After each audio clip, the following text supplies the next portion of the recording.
Welcome to the Clutch Tech Support Clutch Installation Lab. This is a Honda 3-liter V6 engine and transmission. It uses a dual mass flywheel and a self-adjusting clutch cover. Now, installing the dual mass flywheel, pretty straightforward, but the self-adjusting clutch on this application, the service manual procedures show using a special tool set that presses the clutch cover assembly into the flywheel. You don't draw it down with the bolts. So if you don't have that tool set, how do you correctly install this without disturbing the initial setting of the self-adjusting clutch? We'll show you a technique using just hand tools. It may take an extra minute or two to do it, but we'll install that self-adjusting clutch without disturbing that initial setting. A little bit of prep work on the transmission. Make sure that the teeth on these splines are really clean. Degrease them, get in there with a wire brush, clean each of the teeth. Now with clean hands, hold the clutch disc, slide it on, fits nice. Good. Now we're going to lubricate the teeth of the input shaft and the clutch disc. We put a small pack of grease in each kit. Just squeeze it out and apply it to the splines of the input shaft.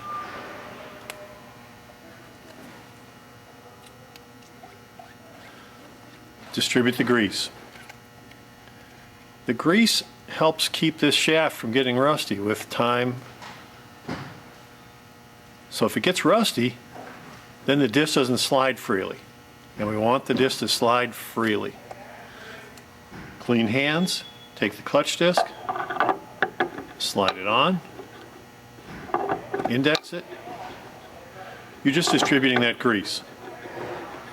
Don't use anti-seize right here. Use anti-seize, it'll fling off when the disc is spinning, and you'll be putting an anti-seize compound on friction material. That's not a good idea. When you're done, just wipe up any excess grease. The clutch release bearing does have a small grease groove. This particular bearing, this design, you do apply a small amount of grease to this sliding collar. So fill the grease groove. You can wipe a small amount on the guide tube right here. And you also want to inspect that guide tube. If that transmission is really old, you can see we've got an old core here that we're working with. If this is really in bad shape, that bearing's not going to slide freely on there. The clutch release fork, you want to put a little bit of grease right there where the bearing rubs on it. In here, where it goes on the pivot ball, a little bit of grease right there. Slide the fork onto the bearing, fork into the dust boot.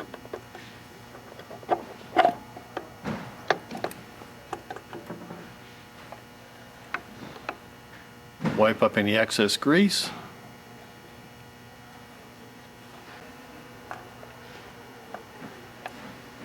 And we're all set. Now before we install the flywheel, a couple of inspection points. Rear main seal.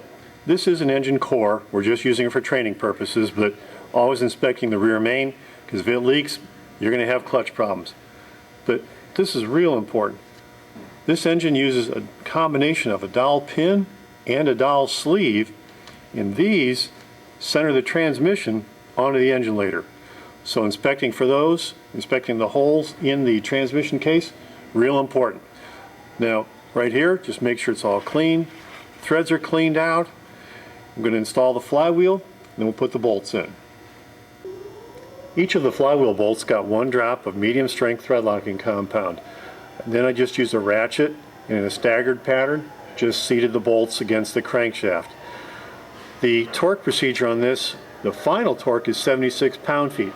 But I'm going to use a staggered pattern, pull the bolts down to about half that value, and then come back and final tighten them to 76 pound-feet. Now, to keep the flywheel from moving, you can use a flywheel locking tool, but I've made a couple of these. It's a section of a flex plate, an automatic transmission flex plate, and it's got teeth, it engages the ring gear, and locks the engine from turning over.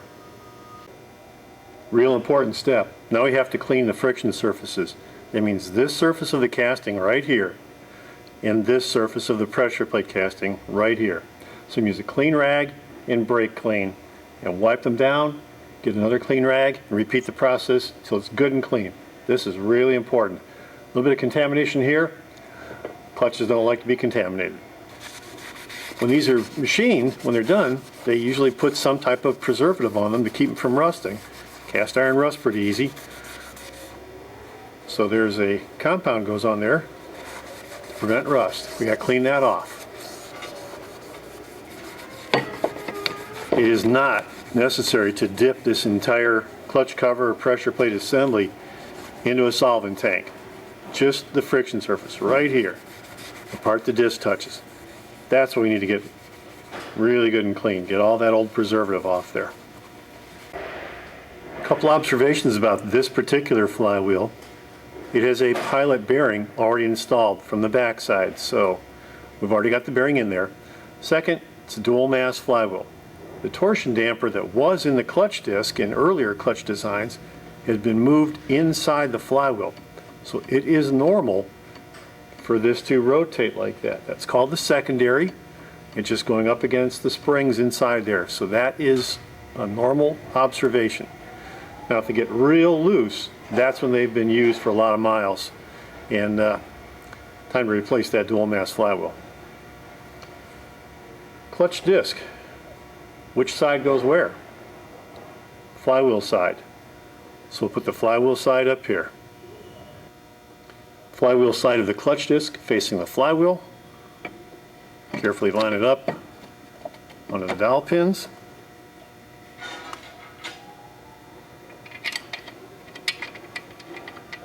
And we'll just put a clutch cover bolt in just to secure things.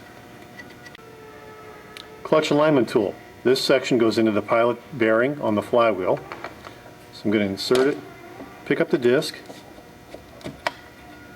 and seat that in the pilot. Give me just a minute to get these 6 bolts started. Now we want to make sure the disc is correctly centered, so I'm pushing in on the alignment tool. It's seating on the pilot bearing. Those are a 12.10 millimeter head on the bolt. So I'm just going to use a 1/4 inch drive ratchet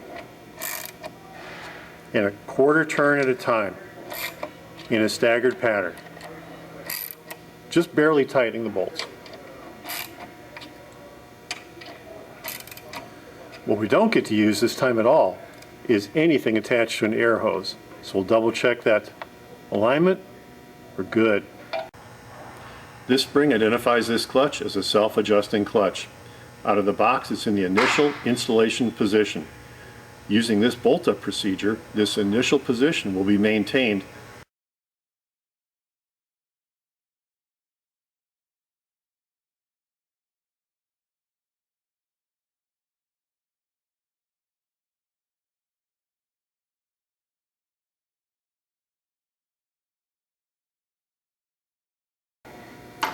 Okay, here we go. 1/4 turn at a time.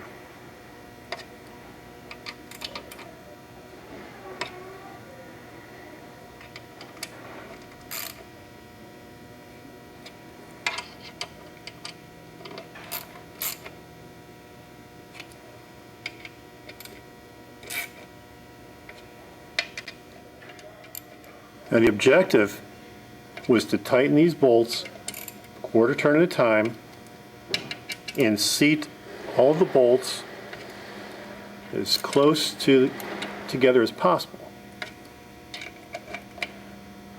No air tools. There it is. It's seated. Clutch cover torque, 19 pound-feet in a staggered pattern.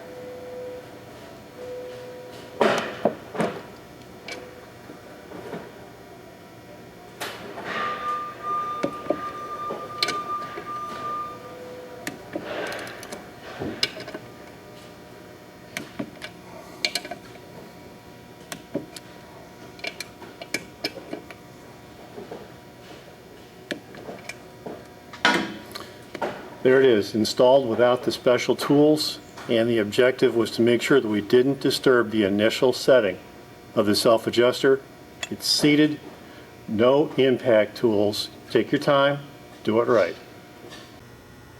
If you have any questions about a clutch, flywheel, or clutch hydraulic release system, please go to clutchtechsupport.com.